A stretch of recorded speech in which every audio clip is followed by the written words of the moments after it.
సనాతన ధర్మ రక్షణ board is order of the day. ప్రతిసారి కూర్చోబెట్టి మేము డిఫెండ్ చేసుకోలేం. కనీసం మీకు కోపం కూడా లేకపోతే మేము ఏం చేస్తాం? ఆంధ్ర అనే భావన లేదు ఆంధ్ర వాళ్ళకి. ఎప్పుడు ఆంధ్ర భావన వస్తో తెలియదు. నా కులం ప్రాతిపాదిక సరే కొంతకాలం వరకు జరిగింది. 2019 తర్వాత కులం కూడా పోయింది. ఇప్పుడు సొంత కులాన్ని కూడా వెనకేసుకురావట్లా.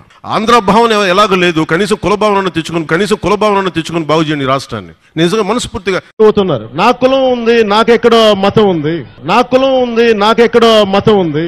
నా కూతురు క్రిస్టియన్ అబ్బా, నా కూతురు తల్లి తన మతాచారం ప్రకారం నా కూతుర్ని రష్యన్ ఆర్థడాక్స్ చర్చ్ లో బాప్టైజ్ చేయిస్తానంటే సంతోషంగా చేయించమని. మా నాన్న ఎలాంటి వాడంటే, మా నాయనమ్మ దీపారాధన వెలిగిస్తే దీపారాధన సిగరెట్ వెలిగించిన దేవుడు లేడు దెయ్యం లేదనే వ్యక్తి మా నాన్న.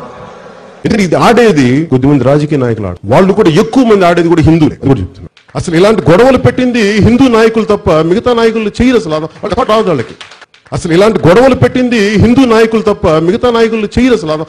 వాళ్ళకి నిజంగా మన ఈ మధ్యన గోమాంసం గురించి లేదంటే బీఫ్ గురించి ఇంత గొడవ జరుగుతూ ఉంటే నాకు అనిపించింది, బీఫ్ తినాలి అంటే నేను తిని ముందుకెళ్తాను తప్ప దాన్ని వేరేలా చేసుకోనని. అంటే తిండి ఏది తిన్నామని కాదు, నిజంగా మరి తిండి శాకాహారమే తింటే అందరూ గొప్పలు అయిపోతారంటే మరి గుజరాత్ లో గోద్రా ఘటన ఎందుకు జరిగింది? నాకు ఎందుకు జీసస్ క్రైస్ట్ ఇష్టమో చెప్తాను. ఒకసారి ఇక్కడ నా డైరీలో రాసుకున్నాను. నా పెద్ద కొడుకు పడిపోయాడు. వాడు ఇంత వయసుప్పుడు పడిపోతే వాడు మోకాళ్ళకి రక్తం వచ్చింది. వస్తే నాకు మోకాళ్ళు నొప్పి వచ్చేసింది. అప్పుడు నాకు గుర్తొచ్చింది మేరీ మాత గుర్తొచ్చింది.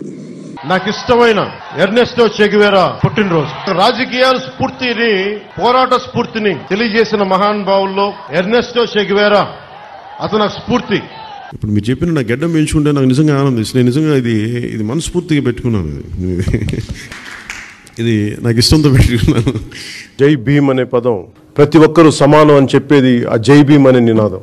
జై భీమ్ అనే నినాదాన్ని మనస్ఫూర్తిగా నాకు వ్యక్తిగతంగా రాజకీయాల్లోకి రాకముందు నుంచి, సినిమాలోకి రాకముందు నుంచి డాక్టర్ బాబాసాహెబ్ అంబేద్కర్ ఆశయాలను అర్థం చేసుకున్న వాడిని, చదివిన వాడిని, ఈ సోషల్ బ్యాక్వర్డ్నెస్ ని ఇవన్నీ ముందుకు తీసుకెళ్లిన మహానుభావులు.